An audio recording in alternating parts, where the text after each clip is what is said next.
Fala galera, bem-vindos a mais um vídeo do nosso canal. Hoje a gente está mais uma vez aí com o Gerson e a gente vai falar sobre os riscos de excesso de alimentação dos animais. Então vem com a gente.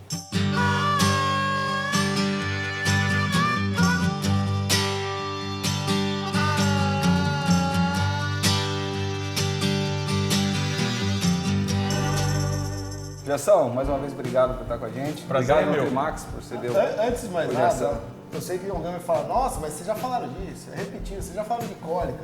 Esse vídeo a gente vai mais a fundo, a gente considera que cólica é uma coisa muito importante e na verdade, excesso de alimentação é um negócio muito sensível, muito importante. Então a gente procura sempre aprofundar alguns assuntos um pouquinho mais aqui, por isso que a gente trouxe sugestões para falar disso também. E geralmente a gente se preocupa mais quando a gente vê um animal magro, né? Fala, nossa, ele tá magro, precisa encher, né? E às vezes quando ele chegou naquele estado, você já fala, não, quanto mais melhor, né? Quer dizer, quais são os riscos? Você sabe que eu particularmente gosto de ver animal. Eu venho aprendendo isso com a nossa convivência aqui, né, Léo? E a minha briga com o Léo é exatamente para tirar um pouco dessa ansiedade da gente querer preparar o cavalo de uma forma muito rápida. Brunão, uma coisa importante é que assim, a síndrome cólica, a gente costuma usar a cólica de uma forma meio que generalizada, né? Agora, são mais de 60 causas que levam à síndrome cólica em cavalo. A cólica é a expressão da dor.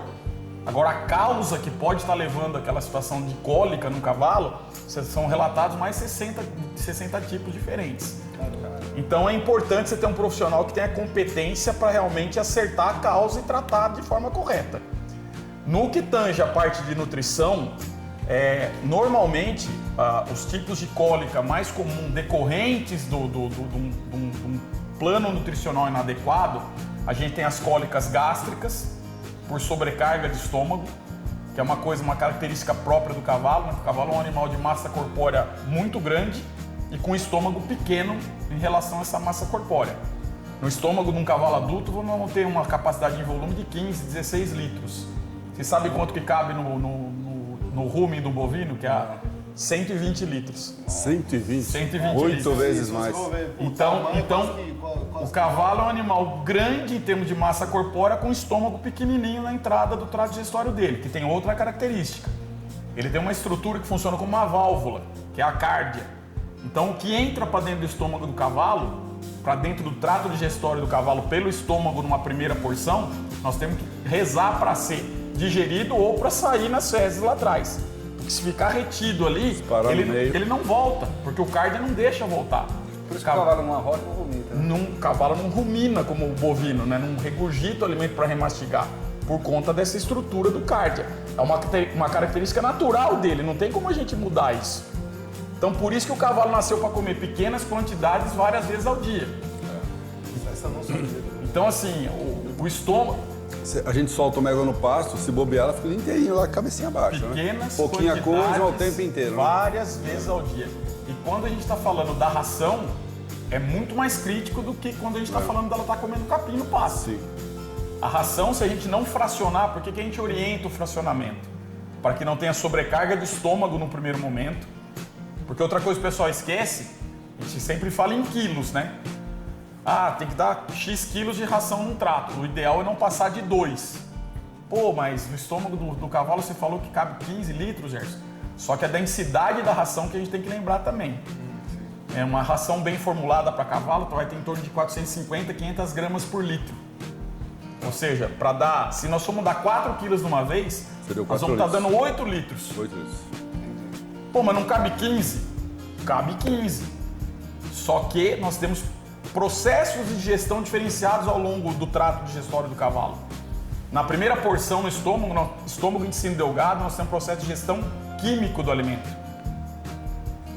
Lá no seco do cavalo, nós já temos um processo de digestão microbiano do alimento, através da ação da microbiota fecal. Então nós temos secreção de suco, famoso suco gástrico, quando o alimento cai no estômago.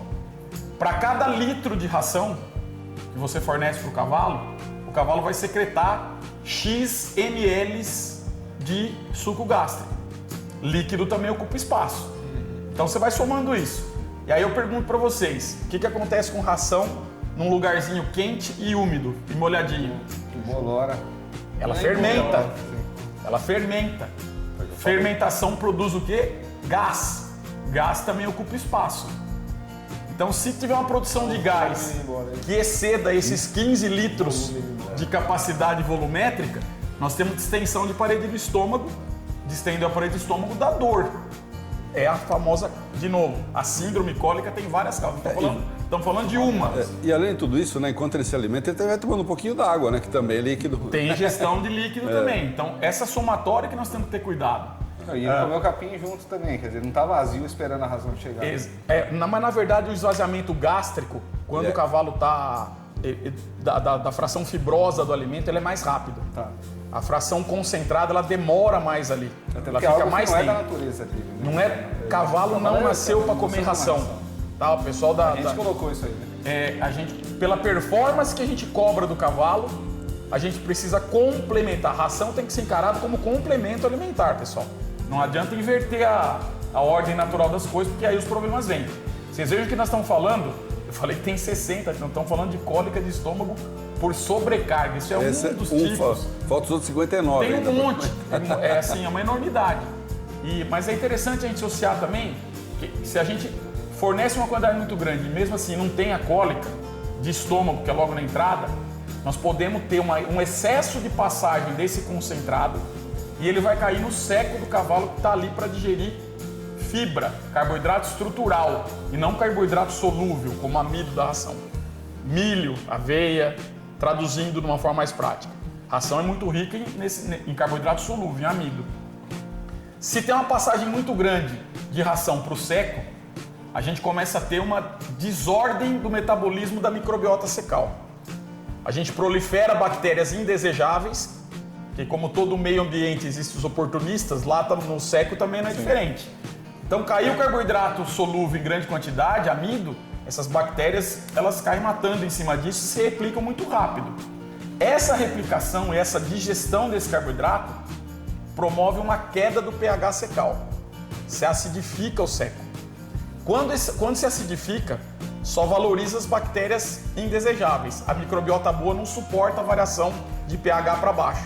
Tá. E aí a gente tem perda da boa microbiota do seco. Aí microbiota, bactéria morrendo, seja boa ou não, ela libera toxina bacteriana. Liberou toxina bacteriana, cai na corrente sanguínea, esse cavalo começa a entrar num quadro de toxemia.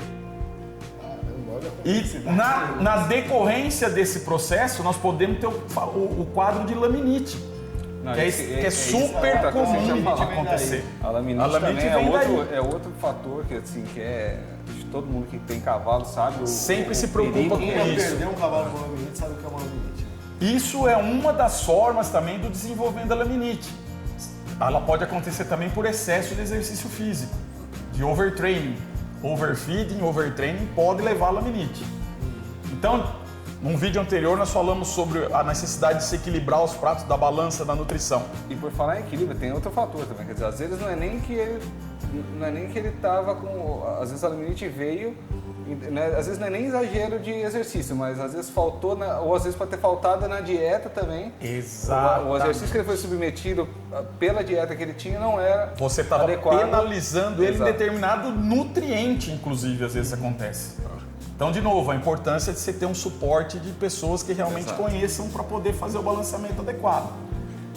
E eu costumo falar o seguinte, eu prefiro muito mais, às vezes, ter uma subnutrição discreta do que uma supernutrição. Os problemas decorrentes de um excesso de alimentação são muito maiores do que uma subnutrição discreta.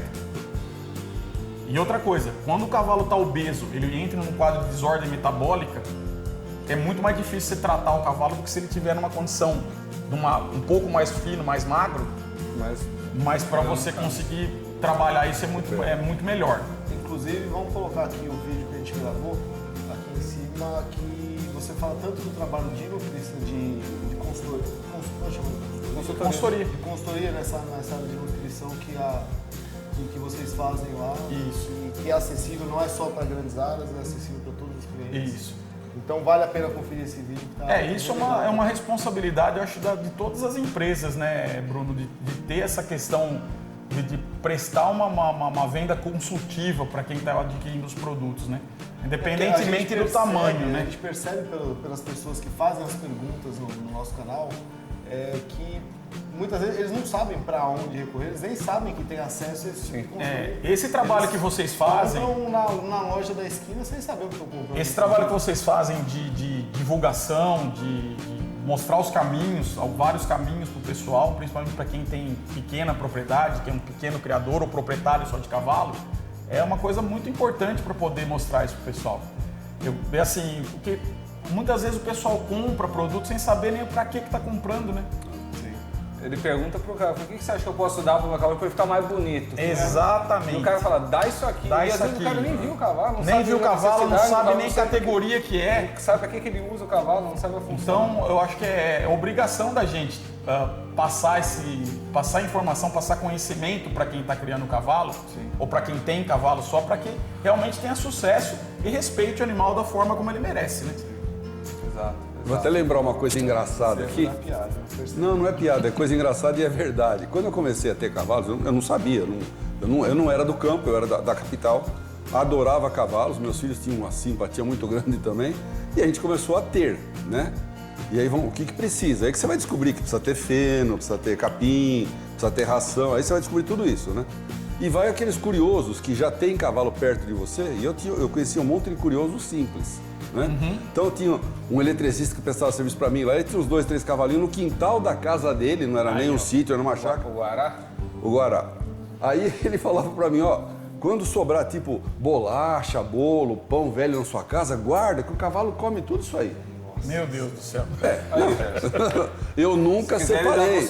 Eu nunca funcionar. separei, entendeu? Mas assim, é pra gente ver o que está arriscado. O outro lado, se não ouvir uma pessoa técnica, experiente, que conhece e sabe o que está falando. Era ele que castrava sem anestesia? Ele falou que castrava o cavalo sem anestesia. Ele disse que o cavalo não doía. Eu falei, não dói. Só dava uma tremidinha. Eu falei, não dói porque não é o seu, né? O problema é uma questão cultural, né? De falta de informação. Por exemplo, bolacha, uma parte interessante, eu cheguei a formular ração para cavalo com resíduo de indústria de bolacha como fonte de ingrediente. Porque ela tem trigo, né? E ela tem um nível nutricional na parte energética muito bom. Ela tem uma alta densidade energética. Só que é a tal história, você precisa conhecer de ingredientes, fazer uma análise bromatológica para saber certinho o perfil daquele ingrediente. E balancear o resto. E depois você entrar com as coisas, com outros ingredientes para poder balancear. Não, mas ele dava o que sobrava. Essa agora assim, sobrou pão, sobrou bolacha, vai lá e vai dando Macarrão de laranja. É difícil o cara acertar um balanceamento jogando assim. Né? Que balanceamento, era que caía na lata lá. E outra coisa importante que a gente tem um entendimento hoje, né? Isso vem de anos de pesquisa, né? Nós temos o comportamento, por exemplo, do grande vilão de cólica e laminite de cavalo é o amido, é o carboidrato solúvel, que vem principalmente de quem? Do milho, da aveia, do trigo. E hoje a gente sabe que o carboidrato ele se manifesta de forma diferente em cada cereal desses que nós estamos falando. Existe uma forma natural do amido, que é ele na forma de amilose, que é mais facilmente digerido. E um amido na forma de amilopectina, que é de uma digestão muito mais difícil. Essa digestão, porque o amido é um monte de moléculazinha de glicose ligada uma da outra. Para você ter... O que é digestão, pessoal? O que é digestão? Antes de eu explicar isso aí. Digestão nada mais é que um processo de quebra do alimento. Então, a hora que o animal recebe o amido, recebe o milho, recebe a aveia, o carboidrato que está ali, ele vai ter que quebrar essas ligações entre as moléculas de glicose. Quem que quebra isso no cavalo? A alfa-amilase, que é uma enzima secretada para essa função. Para azar do cavalo também, porque a gente fala que o cavalo não nasceu para comer ração. O cavalo é a espécie domesticada que secreta a menor quantidade de alfa-amilase. Um cachorro adulto secreta 60 UI de alfa-amilase por grama de intestino delgado. Um cavalo adulto secreta 2,4. Ô, gente, não sei vocês, eu tenho medo até de mexer em 1 grama da dieta que ele receitar agora. Com tanta informação. Tem muita informação. E aí, eu mexer num quilo de ração é igual você chegar no meio do avião que tá lá em cima, você falar pra você mexer no botão do cara, quer dizer... E a bioquímica, o que acontece? A amilopectina ela tem uma ligação entre o carbono alfa-1,6 das moléculas de glicose, uma ligação de ponto de hidrogênio dupla que é difícil da alfa-amilase quebrar. Já a amilose não tem isso. Agora, qual que é o grão que menos dá cólica em cavalo? A aveia. Por que a aveia dá menos cólica que o milho? Porque 85, 90% do amido da aveia é amilose. Só 10 a 15 é amilopectina. O do milho, 85% é amilopectina. Então, tecnicamente, o que a gente vem fazendo dentro da indústria? Processando o milho para transformar a amilopectina em amilose. De que forma? Com tratamento térmico com vapor. Através de extrusão, floculação. Isso quebra a ligação do carbono alfa-1,6 e transforma a amilopectina em amilose. Porém, mesmo eu transformando esse carboidrato, transformando ele dessa forma para amilose, para ter uma absorção melhor, eu não posso exagerar. Por quê? Porque eu não tenho enzima suficiente para digerir. Pô, Gerson, mas e quando o cavalo então precisa de mais energia, eu não posso aumentar a quantidade do carboidrato? Não. Você pode lançar mão de outros recursos, como por exemplo acrescentar óleo vegetal na dieta do cavalo. Que aí você transfere a responsabilidade da absorção da energia para um outro grupo enzimático, que não é mais a alfa-amilase, sim a lipase. Então não é simplesmente, esse cavalo aqui tá bem, então dá, tô chutando, 4 quilos. Esse aqui não tá tão bem, então dá 5. Não é por aí. Não é por aí. Às vezes a gente tem situação que você tem um prazo muito curto que você precisa acelerar o preparo daquele animal. Isso a gente é cobrado muitas vezes por um resultado que não é interessante para o cavalo, mas você tem que cumprir com aquilo. Então, o que eu faço? Eu aumento ração de forma... Não. Eu entro com óleo, eu entro com outros aditivos que potencializam a digestibilidade do carboidrato que ele está comendo. Sim. Então, são aplicações técnicas que a gente consegue fazer por ter conhecimento de causa disso. Você vai ajudar no ganho sem comprometer a outra parte. E sem promover o excesso que foi o começo da nossa conversa. Porque se eu dou excesso em quantidade, a gente já comentou sobre alguns problemas. Porém, se eu dou excesso, em excesso determinado grupo de nutriente de forma desbalanceada, eu também posso ter um monte de problema. Então não é só pelos quilos, pode ser que você dá 5 de um e 3 de outro, às vezes o 3 daquela está dando mais risco. Está dando mais, exatamente, pela densidade nutricional do alimento. Outra coisa importante, a gente está falando de amido, né, como fonte de energia. O cavalo adulto de prova, que é usado para a parte atlética, seja do manga larga, seja de qualquer raça, ele tem um requerimento proteico baixo em relação ao que ele precisa de energia. Ele precisa muito mais de energia do que de proteína. Proteína é quem que precisa? Potrinho que está crescendo e ego que está dando leite. São as duas categorias de maior exigência proteica. Se eu trabalhar de uma forma desbalanceada com excesso de proteína para o cavalo adulto, para o cavalo atleta, eu trago um monte de problema metabólico para esse cavalo. Porque o cavalo também, na fisiologia dele, é um animal ureolítico ou ureotélico. Ou seja, ele converte em amônia o excesso de proteína que você dá na dieta para ele. Essa conversão é feita pelo fígado e depois esse excesso de proteína na forma de amônia é eliminado pela urina. Só que o fígado é uma fábrica. Se eu começo a dar muita proteína, ele tem que processar muita proteína, ele esquece de processar outras coisas. Olha só. Ou seja, eu causo desordens metabólicas no meu animal e muitas vezes eu falo que a gente tá com a lata d'água na mão, mas não sabe onde está o fogo, né? Você tá dando comida e o cavalo não vai. Dando comida, o cavalo não vai. Então a gente tem que saber os porquês que não tá indo. Então, gente, só para explicar, eu não sou burro quando vocês fazem uma pergunta lá, tipo, tem uma égua, o que eu posso dar para ela? O que eu dou para ela? Não é que eu sou burro e não, ou então tenho uma vontade, não é formado tecnicamente para orientar. É que a gente não tem essa formação também, a gente usa, mesmo com a nossa experiência que a gente tem aqui de criação, a gente usa essa consultoria também que é fundamental na criança. Perfeito. Bom, mas é isso. Gerson, obrigado. Obrigado a vocês, pessoal. Obrigado aí. E continua com a gente, curte o vídeo, deixa seu like e continua com a gente que vai ter muito mais, certo?